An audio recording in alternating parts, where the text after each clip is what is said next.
Cindy, how long have you been in this position? You know, I realized recently that I just passed my 27-year mark, and I am finding that I'm getting to the point where people ask me that, and I sort of am reluctant to tell people I've been in a job that long, except that this particular job changes every minute, and I just absolutely love it. Just for the sense of history, can you talk a little bit about how it started and what consumer affairs means in the government? Alex Hunter was really one of the first people who started a consumer division within the district attorney's office.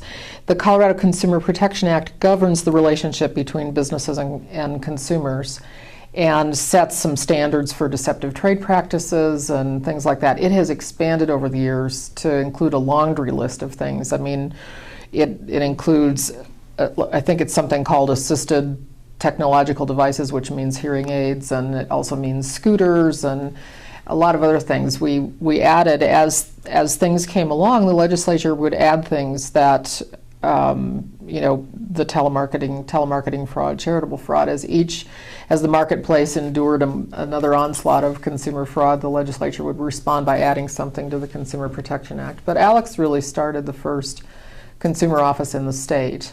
And then we just really expanded it. Initially, when I started in 1983, we were using typewriters and cataloging businesses in a card file.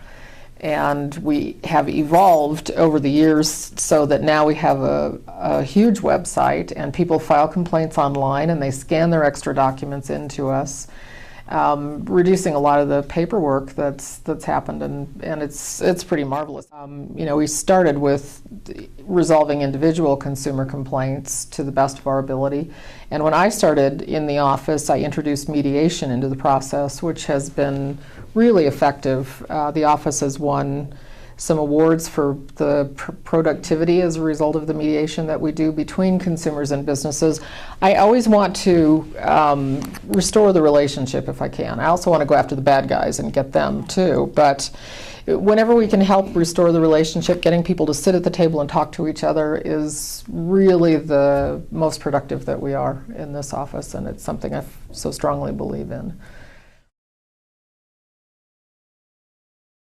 When we have a pattern of business complaints that looks like we've got somebody who's really operating either fraudulently in the community or on the edge, we'll do a couple of things. One is that we'll first try to talk to the business.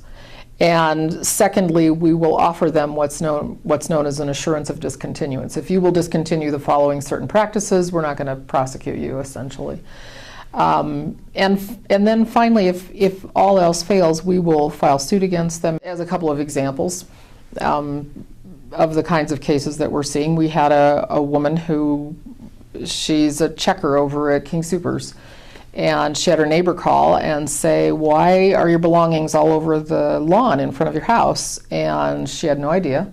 So she rushed home and found that that was true, and to make a long story short, her adult son, who'd been living with her, had been borrowing money against her house and saying, "Here, sign this, Mom," and had done it several times. The last time it had gone into foreclosure, and he had even rented the house back from the person who bought it for a year, and then it had gone all the way through the eviction process to the writ of execution without his mother ever knowing anything about it because he was intercepting the mail.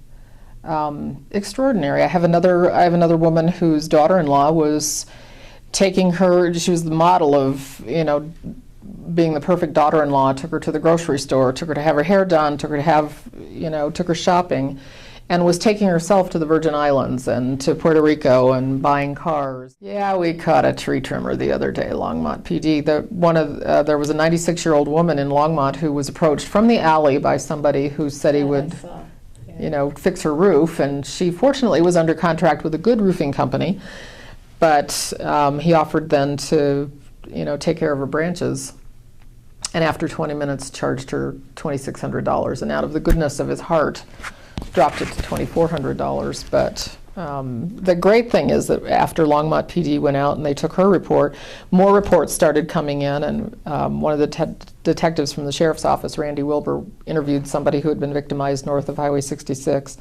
And then he walked around the neighborhood looking for sawn branches, and he found 8 more victims. This is law enforcement. They're just terrific.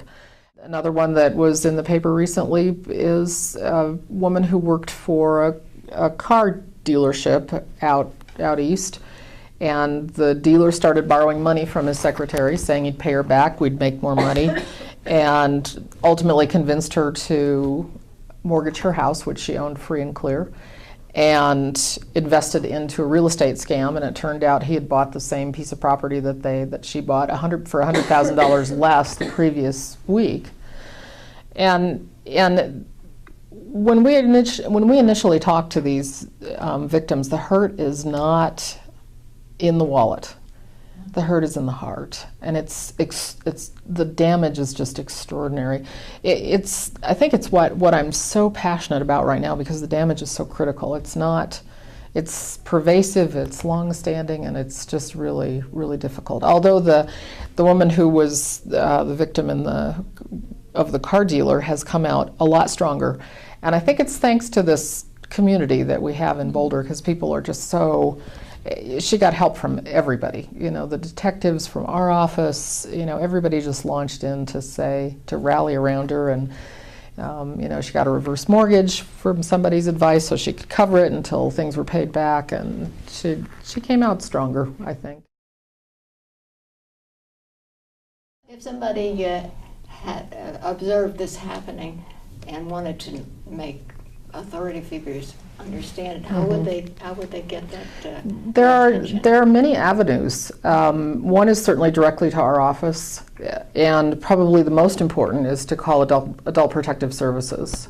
They will go out and investigate. They will notify us. They will notify law enforcement. People can also call law enforcement. One of the things that we've done in Boulder County recently that I'm just so excited about is that a group of agencies collaborated to apply for and receive a grant from the Department of Justice to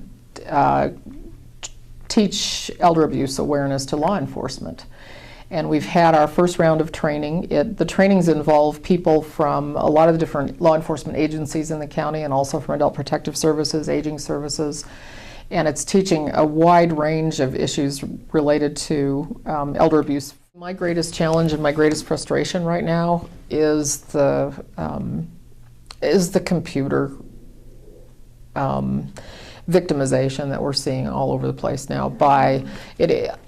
We will do consumer alerts, we'll do press releases to try to tell people that no, you shouldn't respond to an email that appears to be from a friend who's been injured in Nigeria, in London, in wherever. All of the fraud by email, the phishing scams, and everything else. It seems overwhelming, very, very overwhelming. We will try to take one at a time, and certainly there's the Internet Crime Complaint Center, but I really want some. Is that here?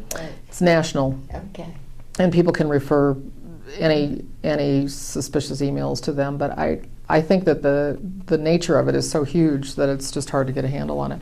The statistic that I tell people when I'm giving speeches is that there are 296 billion phishing messages sent out each day.